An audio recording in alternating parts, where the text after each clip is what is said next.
Bem-vinda todas. É um gosto tê-las cá em casa. Eu digo cá casa porque Portugal já é minha casa há alguns anos e a Alexia também. Eu vou começar com uma coisa muito polêmica antes de dizer a que a gente vem aqui e as nossas perguntas, que é: eu detesto é, comemorações do Dia da Mulher, detesto esses debates em que a gente ainda tem que dizer coisas óbvias em pleno século XXI. Mas infelizmente ainda são necessárias, né?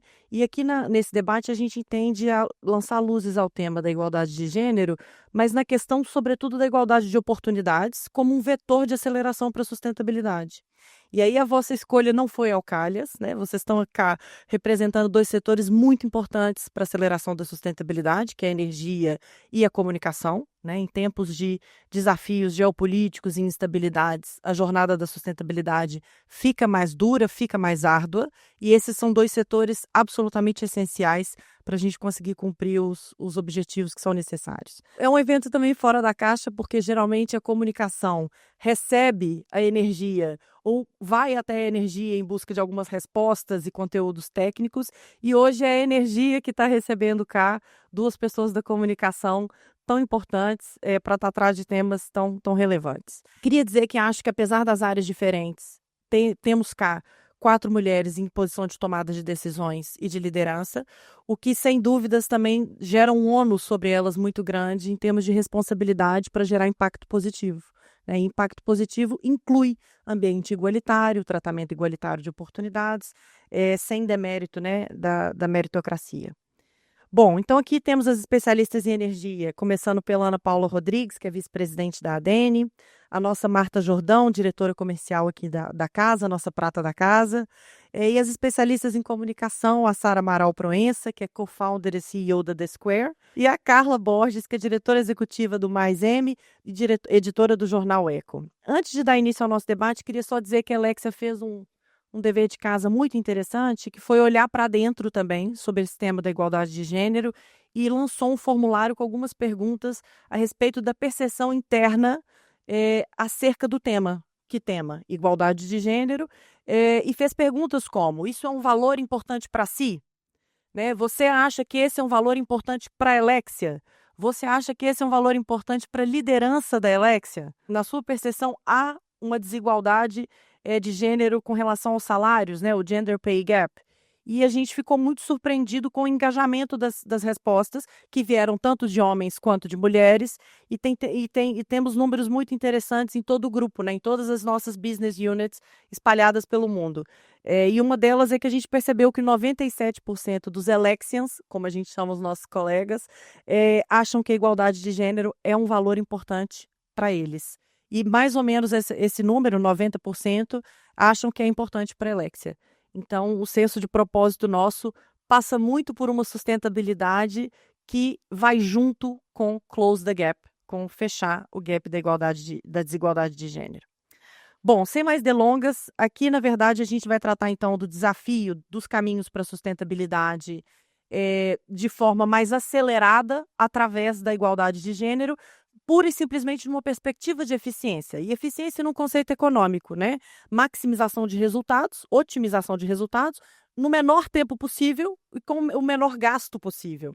E isso, na igualdade de gênero, significa aproveitar todo o talento necessário, né? Se o desafio é tão grande assim, como é o da transição climática e da sustentabilidade, nada faz mais sentido do que a gente usar todo o talento necessário, todo o talento disponível, independentemente do gênero, né? E usar talento significa, inclusive, reconhecê-los de forma igual. E aí vou passar para as perguntas individuais, antes da gente ter uma pergunta coletiva. Vou começar pela Ana Paula, que está aqui ao meu lado, por uma questão de proximidade.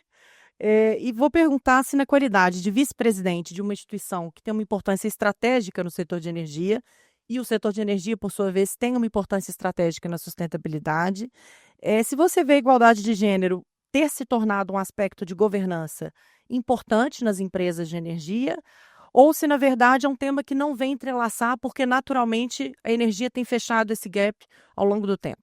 Muito obrigada. Antes de mais, agradeço o convite e o desafio para estar aqui hoje a discutir este tema, que infelizmente é importante que continue a ser discutido, porque de facto acho que ainda não estamos lá. Não estamos ainda num patamar em que de facto há uma verdadeira igualdade de género. Essa questão é bastante pertinente, até porque o setor de energia é um setor tradicionalmente um setor de homens, porque é um setor muito ligado às engenharias e nós sabemos que no passado as engenharias eram muito um assunto de homens, coisa que já não é a realidade atual. Eu lembro quando comecei a trabalhar, muitas vezes ia a reuniões onde possivelmente eram capazes de estar 15 homens, eu era a única mulher e de facto, eu não diria que é intimidatório, mas sente-se que há aqui de facto um desequilíbrio. Hoje as coisas já não são assim. Já há muitas mulheres com capacidade de intervenção, com capacidade de decisão. Eu acho que aqui a ADN é também um exemplo dessa situação. Nós temos 56% de mulheres na ADN numa casa que tem 163 trabalhadores. Portanto, aquilo que seria de esperar numa agência para a energia é que de facto ainda houvesse mais homens que mulheres, mas não é essa a situação. E em termos de cargos de direção, cargos de chefia, as mulheres já ocupam 52% dos lugares. Que eu acho que isto traduz claramente também o nosso compromisso com a igualdade de género e com a importância que damos a este tema. Também temos de pay gap, não há qualquer distinção, é algo que, aliás, nós recentemente fizemos uma análise, digamos, de como é que este assunto estava a ser abordado, quer em termos também de valorização profissional, como também de grelha salarial, e na verdade houve aqui alguns ajustes e neste momento é uma matéria que está totalmente resolvida. De facto, aquilo que devemos valorizar é o mérito, é o talento e nada mais, porque tanto os homens como as mulheres dão um contributo positivo para a sociedade, para a energia, para a sustentabilidade e, portanto, acho que aqui é importante. Agora, no setor da energia, há aqui também um tema, e enquanto a ADN vê-se também como um acelerador da sustentabilidade e da transição energética, e nós sabemos que as mulheres são afetadas de forma desproporcional quer pela transição energética, quer pelos eventos climáticos extremos. E, por exemplo, um tema que nos é muito querido, que é o combate à pobreza energética, nós sabemos que as mulheres são mais afetadas pela pobreza energética e, portanto, é natural que quando as mulheres estão também em cargos de liderança, estes assuntos sejam abordados de uma forma mais cuidada. E isto acontece por vários motivos. Acontece porque há uma diferença salarial entre homens e mulheres, e logo à partida uma maior capacidade de fazer intervenções na sua habitação, mas também porque as mulheres acabam por viver mais tempo ainda, ou seja, há um envelhecimento superior nas mulheres que faz com que também sejam mais suscetíveis. Portanto, são temas que temos que abordar também nesta perspectiva da igualdade de género.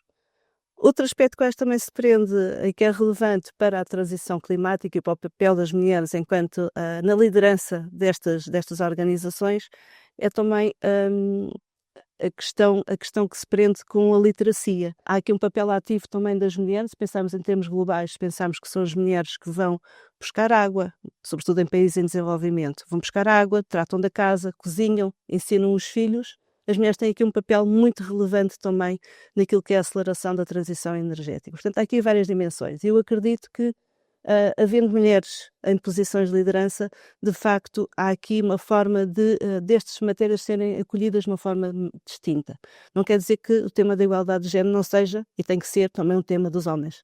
Isso claramente não há aqui qualquer tipo de exclusividade. Essa questão da desigualdade dos efeitos da transição climática também daria muito pano para manga e é muito interessante também.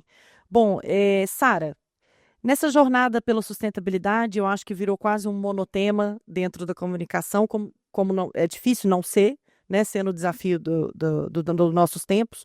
Como que a comunicação sobre essas metas e progressos da sustentabilidade, e aí incluindo a igualdade de gênero e o ambiente igualitário, sobretudo como um tema talvez do S, do ESG, né, e da governança também, o G, na sua opinião, pode ajudar a construir a confiança, a credibilidade das empresas nesse cenário de pressão muito grande pela sustentabilidade. E queria saber como que você vê ser importante ou não para a reputação e a solidez de mais do que a reputação, a solidez do posicionamento de mercado, né, dessas empresas com relação à sustentabilidade quando elas colocam esse tema da igualdade de gênero na pauta. Bom dia. Alice e os meus colegas de painel e audiência, e obrigado ao João pelo convite para estar aqui hoje. Antes de ir diretamente à sua questão, Alice, queria só dar um enquadramento. Nós no da Square temos uma realidade um bocadinho diferente. A nossa equipa tem menos de 10% de homens, e temos a nossa liderança é praticamente toda feminina, e portanto queria dar aqui um enquadramento e mostrar que há outras situações e, portanto, não porque nós não gostemos de contratar homens, mas tal como a engenharia é uma área mais masculina, tipicamente, a área da comunicação e do marketing é uma área mais feminina, só para dar aqui este pequeno parênteses. Sobre comunicação e a pressão para a comunicação destes temas. O que nós costumamos dizer aos nossos parceiros é: o tema mais importante de comunicar é a autenticidade, ou seja, não vale a pena nós termos grandes estratégias de comunicação externa sobre inclusão e sobre matérias de diversidade e de igualdade de oportunidades, se na cultura da empresa e nos valores da empresa isto não é uma prioridade. E, portanto, nós tendemos a aconselhar as empresas a olharem para dentro, a verem se isto é uma política interna, se existem medidas realmente palpáveis e concretas que se possam medir antes de comunicar para fora. E por isso é que isto liga muito à comunicação interna e a temas relacionados com a cultura da empresa. E, portanto, esta pressão deve ser gerida de forma equilibrada, portanto, não achamos que qualquer empresa ou organização esteja na posição de poder comunicar estes temas sobre o ponto de vista de até prejudicar a sua reputação e a sua credibilidade no mercado, não é? E depois temos todo o tema da digitalização da comunicação e das redes sociais que colocam alguns temas a público de forma muito rápida e que pode escalar rapidamente para uma crise e para um tema mais complicado de resolver. E, portanto, para nós, como especialistas de comunicação, o tema de avaliar o que é que está a ser feito e pensado e expectável a nível de estratégia da empresa, diríamos que é um tema, sem dúvida, como a primeira pedra para avançar com essa comunicação. E você vê, de certa forma, nesse dever de casa, talvez de olhar para dentro, a igualdade de gênero está associada à sustentabilidade ou ainda não? Eu acho que começa a estar mais, cada vez se fala mais do tema. Como a Paula referiu, há um caminho para trilhar, mas normalmente a sustentabilidade parece-nos a nós que é mais associado a temas não tão ligados a isto, mas é crescente a preocupação e é crescente o tema em cima da mesa. Nós trabalhamos muito com empresas de engenharia e tecnologia na nossa realidade e no nosso ecossistema, e isto é um tema que tem vindo a estar mais frequente nas nossas discussões. Também acho que importa dizer que vemos progressos e que vemos cada vez mais mulheres em posição de liderança em empresas que tipicamente não são tão voltadas para o género feminino, nomeadamente engenharias e tecnologias e inovação, e portanto acho que temos coisas positivas a dizer e coisas boas a acontecer nessa matéria. Olha, como brasileira, eu adoro o tom otimista, até acho que fica muito inovador. Eu vindo de uma portuguesa, devo elogiar, e isso, na verdade, é um dado, né? A European International Gender Institute, que cuida disso, que é o que chama AGE, diz que, na verdade, Portugal é um dos países que está keeping up, junto com outros, não estava em posição tão positiva em termos de igualdade de gênero com relação aos outros países, mas tem feito um movimento de keep up, assim como alguns outros países, mais acelerado. Então, isso é verdade. O que você está dizendo traduz-se em dados. Bom, Carla, em tempos de sustentabilidade, para variar, sobretudo nessa pressão pelo reporting, talvez pela transparência dos números, né, muito grande, uma pressão muito grande para as empresas mostrarem números, mostrarem dados, né, e o esforço dessas empresas no cenário da transição climática, como que de forma prática uma comunicação e o jornalismo, né, podem ser responsáveis e não só mais um meio de greenwashing, né? Qual a importância, então, do jornalismo e da comunicação na prosperidade dos mercados que estão em constante mudança, né? Porque também é um mercado que ainda está com muitas inovações regulatórias, né? Muitas inovações ainda do ponto de vista das tecnologias por vir. Como que você vê isso de forma prática?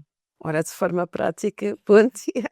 Bom dia também a todas e a todos e obrigada pelo convite para estar aqui, é um gosto e parabéns por esta iniciativa que realmente mostra que as empresas se preocupam com estes temas e dão voz a estes assuntos. Ainda na área da comunicação, portanto, nós temos uma perspectiva diferente, eu jornalista, a Sara Comunicação, e a desigualdade de género na comunicação, a de Square será uma exceção, porque de acordo ainda, ou seja, não é só no setor da energia, ou mesmo em áreas que são tipicamente mais femininas, em termos de forças de trabalho, na comunicação, de acordo com os últimos dados da APECOM, que é a associação que representa as agências do setor, 70% dos profissionais são mulheres e 60% dos cargos de direção são ocupados por homens. Portanto, muitas mulheres a trabalhar, mas depois a escalada, a subida na carreira, as oportunidades continuam a ser muito, muito masculinas. No jornalismo, eu julgo que nem sequer há estes dados, mas de acordo com os últimos dados a que temos acesso, cerca de 53% são homens. Portanto, aqui haverá uma inversão, ou pelo menos eu até tinha ideia que até seriam mais mulheres pelos cursos, e não há números exatos sobre cargos de direção, de edição, mas basta vermos o número de diretores de jornais, de televisões, de rádios, que são maioritariamente homens, não é? Depois, subscrevo a Sara aqui na questão da autenticidade, acho que é a palavra de ordem quando se fala em comunicar estes temas de sustentabilidade. Acho que foi percorrido já um longo caminho, portanto, greenwashing, julgo que é uma palavra na cabeça de todos mais do que proibida, portanto já não me parece que seja tanto tema. E há uma grande sensibilidade, tanto da parte das empresas, julgo eu, pela minha experiência, como das agências, em comunicar de forma realmente consistente, coerente e muito verdadeira. Até porque também se sabe que os consumidores já não se portam, não aceitam inverdades, não é? Que é outra forma de dizer mentiras. Depois, questões muito, muito práticas, como a Alice pediu. Eu acho que a informação, que a comunicação seja baseada muito em dados concretos e auditáveis. Portanto, não é lançar números ou lançar factos só porque sim, não é? Portanto, têm que ser comprovados, evitar promessas ou informação mais subjetiva, que não leva a lado nenhum, só gera desconfiança, não é? E não contribui em nada para a mensagem ser credível, só aumenta a desconfiança, na minha opinião. E depois ser muito transparente sobre os desafios e as limitações das empresas, do setor. Portanto, nenhuma empresa é perfeita, não é? As metas fossem fáceis, já estava tudo feito, mas julgo que é importante as pessoas percebem, não é? Portanto, e depois aqui cruza com a parte também do jornalismo, porque a importância, eu obviamente sou suspeita, mas acho que é daquelas coisas como, assim como a igualdade já devia ser uma coisa mais óbvia, como a Alice disse no início, a importância do jornalismo neste e em todos os outros temas, na minha opinião também. E o certo é que é constantemente posto em causa e basta ver o que está a acontecer neste momento nos Estados Unidos, não é? Portanto, nesta e noutras áreas, acho que o contributo é informar, é descodificar, portanto, educar / descodificar, educar no sentido de passar para uma linguagem mais acessível, eventualmente, temas que são muitas vezes complexos, é promover a discussão e é também incluir na discussão, voltando à parte do género, e a dar voz também às mulheres. Portanto, ainda acontece muito, e é pena que aconteça, nós vemos conferências em que no palco só estão homens. É muito frequente, em todos os temas. Ou mulher moderadora, também é muito comum. Sim, às vezes está lá porque é preciso uma mulher também, não é? Mas, sim, vermos fotografias em que são homens. Às vezes há uma mulher moderadora, não é? Mas é importante que a igualdade surja também aqui, portanto, que esteja presente quando pensamos nas coisas, e também dar voz às mulheres, não é? E aqui eu também noto, e mesmo em conferências, felizmente vai acontecendo menos, mas acontecia-me com muita frequência, até no jornal onde estava, antes de lançarmos o Mais M tem 2 anos. Eu queria mulheres nas conferências, não é? E era muito mais fácil ter uma resposta positiva da parte do homem, com as mesmas funções, eventualmente, do que das mulheres, que tinham mais pudor, se calhar, em expor-se, em estar em palco, em partilhar opiniões. Portanto, é um caminho. Isso é muito interessante, porque homens e mulheres têm características naturalmente diferentes. A gente nunca sabe que parte dessas características já são enviesadas do ponto de vista social, ou são de fato antropológicas, biológicas e já estão ali na nossa gênese. Mas há vários estudos que dizem isso a respeito, né? O homem tem mais, talvez, essa predisposição para aceitar desafios, ter uma posição diante do risco diferente da mulher, né? A mulher tem essa questão mais cautelosa, né? E um pouco da síndrome do impostor, que eu até não gosto muito da expressão, acho que é uma expressão criada, fabricada, mas, enfim, também tem isso, né? Era justamente aproveitar as mais-valias de cada um, né? É a combinação. Eu acho que o ganho está, sobretudo, na complementariedade, né? Ninguém quer também um CEO ou um diretor que só toma riscos, né, e que não tem nunca a prudência do lado dele, ou um pouco da ponderação, mas também não tomar riscos nenhum, fica em casa, não vai para o mercado, né? Também não é por aí. Mas é muito interessante. Aliás, tudo que disseste foi muito interessante. Marta, agora um pouco, deixei a prata da casa por último, de propósito.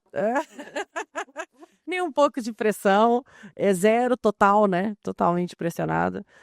Mas voltando agora um pouco para a energia, nosso tema do coração, a International Energy Agency tem um estudo interessante, muito recente, muito recente, não é desse ano, ainda é do ano passado, mas que mostra que o setor do solar, né, sobretudo da geração de energia a partir de fonte fotovoltaica, assim como as renováveis, tem números mais interessantes do ponto de vista da igualdade, desafiando todo o setor de energia e, sobretudo, o óleo e gás, trazendo mais mulheres, não só na força de trabalho, como em posição de liderança. Então, por exemplo, enquanto é cerca de 20% a participação das mulheres na força de trabalho da energia em geral, e aí incluindo os nossos colegas que têm um dever de casa grande, que são os do óleo e gás, nós da energia renovável, sobretudo da solar, tem esse número em 40%. Né? E isso acompanha também as posições de liderança com números mais altos. E, obviamente, 40% a gente ainda não está satisfeito, né? A gente só vai parar com 50-50. Mas, na sua opinião, a redução do desequilíbrio entre os gêneros na força de trabalho, no setor de energia, depende, em última análise, de um aumento maior de profissionais nessas áreas ligadas ao STEM, né? Science, Technology, Engineering e Mathematics, ou, na verdade, também, sobretudo, na mudança de liderança, da mentalidade da liderança das empresas, já que é um setor que era muito masculino e agora não necessariamente mais. Ou é ambos, ou é uma combinação de fatores, né? Você percebe alguma mudança na mentalidade nos últimos anos? Porque a Marta tem muita experiência nesse setor de energia, certamente pode olhar para isso. Sim, então, primeiro que tudo, muito bom dia a todos e obrigada por esta oportunidade para partilhar este Dia das Mulheres com este painel incrível. Efetivamente, há aqui vários pontos para responder à tua questão, Alice, e a começar por os pontos que a Ana Paula apresentou, não é? Estamos a falar aqui em áreas em que tem aqui como base uma base de engenharia bastante forte, tradicional, e que tipicamente há vários anos era frequentado por homens, não é? A mulher tipicamente o interesse era noutras áreas, e olhando para trás para a nossa história, culturalmente a mulher esteve sempre muito ligada à área social, à da preservação ou do cuidar, não é? Tanto na área doméstica como na área da comunidade, e isto acaba por influenciar aquilo que é a presença das mulheres na engenharia. Tendo aqui um bocadinho a experiência no oil and gas e nas renováveis, efetivamente conseguimos assistir a uma diferença, não é? Porque enquanto que a área das energias renováveis neste momento é uma área de inovação, é uma área de transformação, e isso acaba por atrair aqui a nossa missão de GESN, que é preservar, que é cuidar. Olhando um bocadinho para a Helexia, efetivamente a Helexia consegue estar aqui num equilíbrio, já esteve mais, no início da Alexia. Neste momento estamos aqui num desequilíbrio, mas eu acho que acaba por ser aqui, tem a ver com a oferta, não é? Tem a ver com a oferta, por isso cabe a nós, mulheres, sermos aqui um bocadinho embaixadoras destas temáticas. Eu acho que temos essa missão para conseguir puxar, e sim, claramente acaba por ser aqui uma área mais atraente, quer para as camadas jovens, quer aqui para as mulheres. Queria também focar aqui na parte da sustentabilidade. Tendo a mulher aqui um foco diferente, efetivamente, participando em cargos de gestão e decisão, consegue trazer aqui ideias diferentes, desafiadoras e inovar de alguma forma aquilo que é o standard das empresas. Muito interessante você falar dessa parte da inovação. E eu acho que esse é o grande compromisso do setor das renováveis. É inovar em tudo, nas formas de produção, na cadeia toda de atividade econômica e, inclusive, no que a gente oferta em termos de diversidade do poder da decisão. Inovar literalmente em tudo, né? Destruir o sistema oposto. Eu acho que é uma boa missão para todos nós das renováveis. Muito interessante. E agora uma mesma pergunta para todas. Nossa conversa tem 3 momentos. Teve uma pergunta individual, agora uma única pergunta para todas e no final uma micro brincadeira, mas no sentido de desafio. Mas então no nosso momento 2, que é uma mesma pergunta para todas, cujo objetivo então é escutar perspectivas diversas, né? O European Investment Bank, eu acho que já notaram que a chatice do advogado é estar sempre preocupado com quem disse o quê, né? Mas é guilty, né? É a culpa da função. Mas o European Investment Bank traz um estudo muito interessante, desse ano, com evidências e algum consenso no que diz respeito que grande parte da ação e também da empatia pela sustentabilidade está muito ainda nas mulheres, apesar delas ainda não estarem em igualdade nos poderes de decisão. E há uma apuração com relação às grandes empresas cotadas em bolsa no mundo inteiro, de que as empresas que aumentaram, ou seja, não é que já têm índices incríveis, é que fizeram o progresso, aumentaram, passaram de 10 para 12, de 12 para 14. A representação feminina nos conselhos de administração, ao longo de um período de 5 anos, ganharam 60% em termos de redução da intensidade do seu consumo de energia, então ganharam em eficiência 60%, 39% mais probabilidade de reduzir as emissões de gases com efeito estufa e 46% mais probabilidades do que aquelas que não fizeram esse caminho para redução do consumo de água. Então, na sua opinião, onde que está o link entre uma maior participação ou então, mais do que isso, uma participação igualitária no poder de decisão das empresas para acelerar a sustentabilidade? E especialmente aí para as nossas convidadas, queria ouvir onde que ainda o discurso da igualdade de gênero perde muita força ou não está sendo conduzido como devia. E se a comunicação corporativa ainda é muito biased, né, muito enviesada para a desigualdade. E para isso basta dizer, por exemplo, que quando a gente pensa num CEO, é muito difícil a gente pensar numa mulher. E isso é porque, por exemplo, em Portugal, 6%, né, os dados ainda são do ano passado, esse ano ainda não foram apurados, são mulheres. É isso, eu sei que é difícil. Então, respostas na tentativa de colaborar já são muito bem-vindas. Eu acho que esse estudo é de facto muito interessante, eu não o conhecia, acho que nos faz pensar. Eu estive a pensar qual é que poderia ser a explicação e, na verdade, não tenho uma explicação direta, eu acho que talvez seja esta tendência que as mulheres têm para cuidar do espaço. Mas pronto, não penso que seja algo exclusivo das mulheres. Agora, de facto, a sustentabilidade e a igualdade de género estão muito próximas, não é? É um dos objetivos também do desenvolvimento sustentável da Agenda 2030, é a igualdade de género, que nós sabemos que se interliga de forma muito próxima também com o ODS 7, da energia sustentável, também com a ação climática, que é o ODS 13. Há claramente aqui uma percepção possa talvez estar mais associada às mulheres, não há nada de científico que eu veja nisso, mas de facto o que significa é que com uma maior igualdade de género há também aqui uma aceleração da transição climática e pode ser isso que esse estudo indicia. E tendo evidências, por que não tentar, né? Claro. Ou fazer essa experimentação? Sem dúvidas. Sara?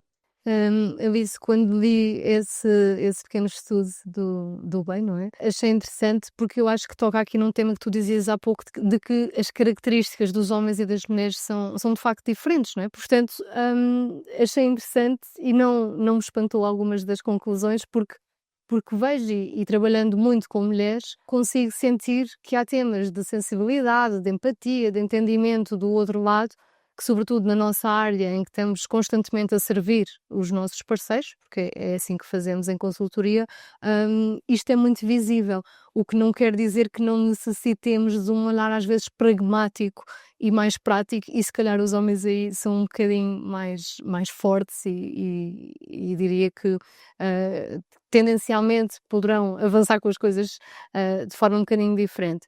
E, portanto, para mim o tema aqui é esta diferença de perspectivas e de competências é muito importante numa equipa, seja de liderança ou não liderança. Ou seja, eu acho que a diversidade de pensamento, de experiências de vida, até de formação académica, e nós no escritório temos cerca de diferentes 8 formações académicas, também acho que é um tema relevante, é o que nos dá sermos mais criativos, mais inovadores e conseguirmos responder aos desafios dos dias de hoje. Portanto, eu acho que é inquestionável que é necessário que a mulher tenha uma participação maior em diversos pontos da sociedade, e não falo só a nível corporativo, falo até a nível de participação na sociedade civil, e acho que as mulheres têm vindo a crescer nessa participação.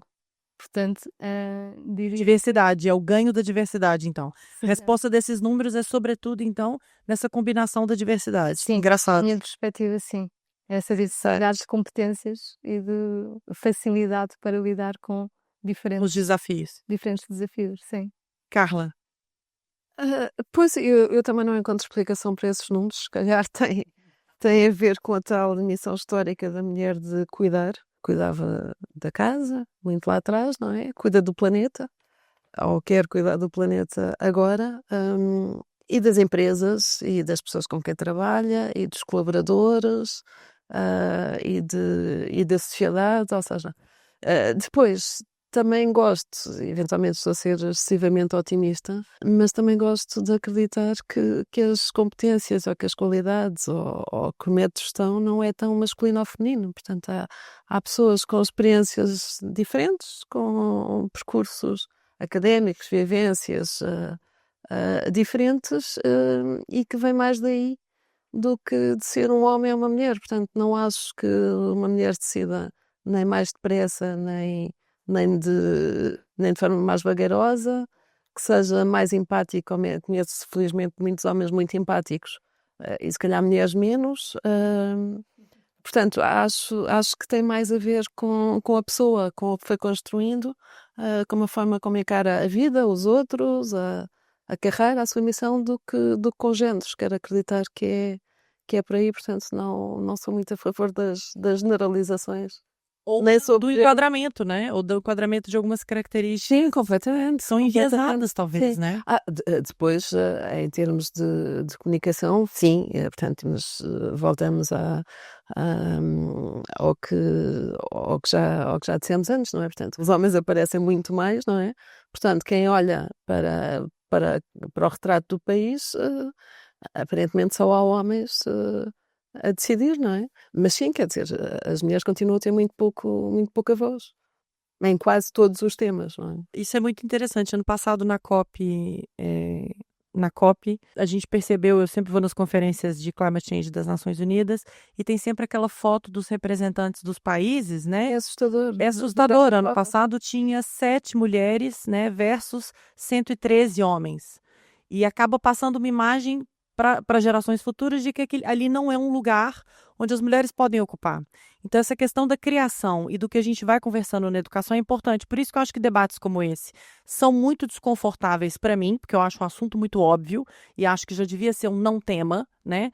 Mas é interessante porque a gente desconstrói. Olha, ou seja, ainda que possa haver algum enviesamento, não aceite, os números são positivos para sua participação. Isso é que eu acho muito interessante. Depende muito do background da pessoa. Aqui, por exemplo, na Alex, a gente tem a sorte de ter um CEO, de ter um country manager, que está sempre a citar as lições de vida da avó dele.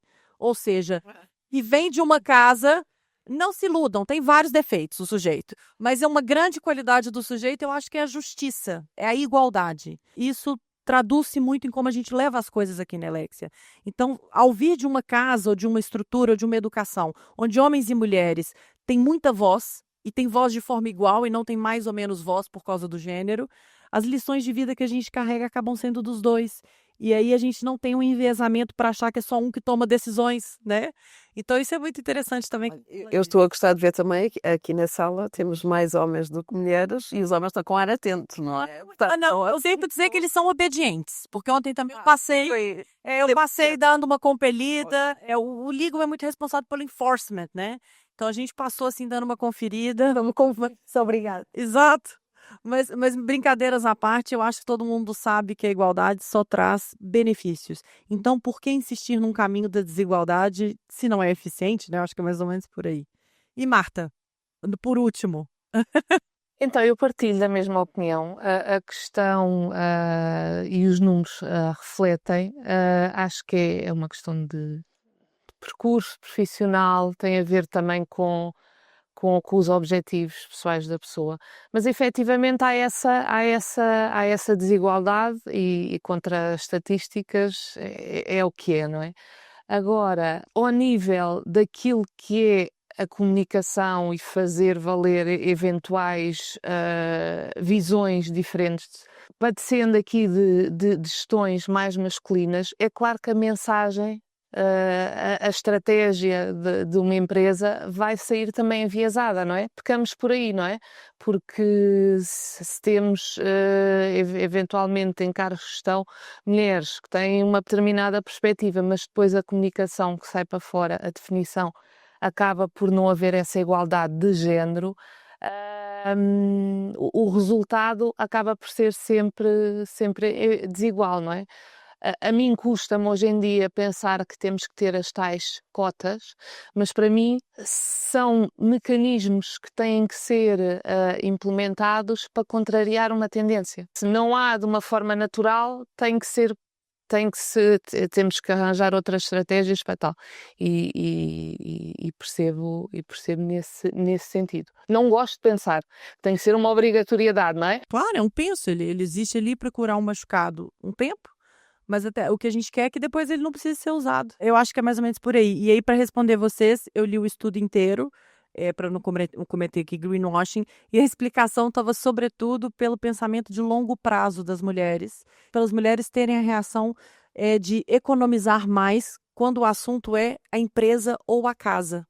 Então, apesar da gente ter fama talvez de gastadoras, no sentido de, enfim, esse viés ridículo, né, que existe por aí, na verdade, nas empresas as mulheres tendem a ser mais econômicas e com uma preocupação maior a longo prazo, que é tudo que a sustentabilidade precisa, né? Então, agora, passando para o fim da nossa rodada, eu queria pedir de cada uma. É muito difícil, a gente tende a falar 1000 coisas, mas eu quero só um verbo, uma palavra do tipo verbo, que vocês acham que a gente tem que praticar mais para acelerar a sustentabilidade sem descuidar dessa parte do gênero. É muito difícil, eu sei, mas é uma só, e para a gente sair daqui com ações e não só filosofias. Para a gente sair daqui com um verbo que a gente possa praticar mais. Vou inverter e vou começar pela Marta, que agora vai me odiar, mas eu vou começar de lá para cá. Eu diria resiliência, que é algo que faz parte aqui também dos valores da Elexia, e já há 7 anos na empresa cada vez compreendo mais essa capacidade que temos que ter para levar vários temas para a frente, e decididamente o da sustentabilidade é resiliência. Não resistir ou ser resiliente, né? Tá. Posso só voltar às cotas? Esse assunto dá muito pano para manga, mas pode. Porque realmente quando apareceram as cotas eu achei que era ofensivo. E hoje acho que é absolutamente necessário e acho que é ofensivo até pelas mulheres que vão para os conselhos de administração ou para as bancadas parlamentares por cota, porque a competência é sempre questionada, não é? E é muito injusto. Neste momento sou muito favorável, e enquanto não houver outra solução é um mal necessário. A palavra também não vou escolher um verbo, Mas, Adoro que me cumpre, gente. Mas eu vou te fazer cumprir, diga. mas eu acho que é bom senso. Só. Sim. Acho que basta bom senso para percebermos que o caminho, tanto da igualdade de oportunidades como da sustentabilidade. Olha, o meu é um verbo. Gosto de cumprir, mas eu tinha posto aqui arriscar e participar. E isto foi um bocadinho na linha do que a Carla explicava, que por vezes no trabalho de jornalismo, e nós sentimos isto também do lado da agência, é difícil termos a participação de mulheres neste tipo de evento em que estamos aqui hoje, ou mesmo disponibilidade para uma entrevista e, portanto, como também dizia a Paula, no início isto é um assunto de todos, ou seja, acho que as mulheres também não podem estar sentadas à espera que isto vá melhorar se não houver um arriscar e um participar mais e sair um bocadinho da zona de conforto e encontrar aqui algum espaço para que realmente a mulher participe mais. E nós sentimos isto na pele, em que tradicionalmente as mulheres são um bocadinho mais introvertidas, gostam mais de estar no back. E é mesmo pena, porque temos casos de empreendedoras, mães, fazem tudo e desdobram e gerem N frentes da vida profissional e pessoal, e eu acho que estes casos a público, com a ajuda de um bom jornalismo, estes casos a público são inspiradores e, portanto, eu convidava a participar mais, a arriscar mais, e a convidar estes bons casos a virem contar as suas histórias, porque acho que inspira outras mulheres e dá coragem. Portanto, tinha sido este o meu pensamento. Também vou escolher um verbo, enfim, porque os verbos nos levam à capacidade de atuar. E o verbo que eu vou usar é influenciar, porque só quando há essa capacidade de influenciar, quando há a capacidade de tomar decisão, é que eu acho que se podem operar verdadeiras transformações na sociedade. E, enfim, e temos de passar da teoria à prática e tornar realidade através de todos os verbos que usaram, e eu acho que o participar também é muito, muito importante. Portanto, é esta capacidade de influenciar que as mulheres podem ter também quando chegam a posições de liderança e que são muito importantes para garantir que haja uma igualdade de género. Então estejamos muito bem preparadas tecnicamente para que a gente possa influenciar, né, sempre pela positiva. Bom, muito obrigada pela presença de todas. Eu sei que na correria do dia a dia é difícil, é um tema que eu acho que é triste, que ainda é importante, mas eu acho que ficaram aqui muitas ideias positivas para inspirar muito, tanto homens quanto mulheres, a sermos mais iguais, né? Eu acho que é mais por aí. E obrigada a todas, obrigada. Obrigada.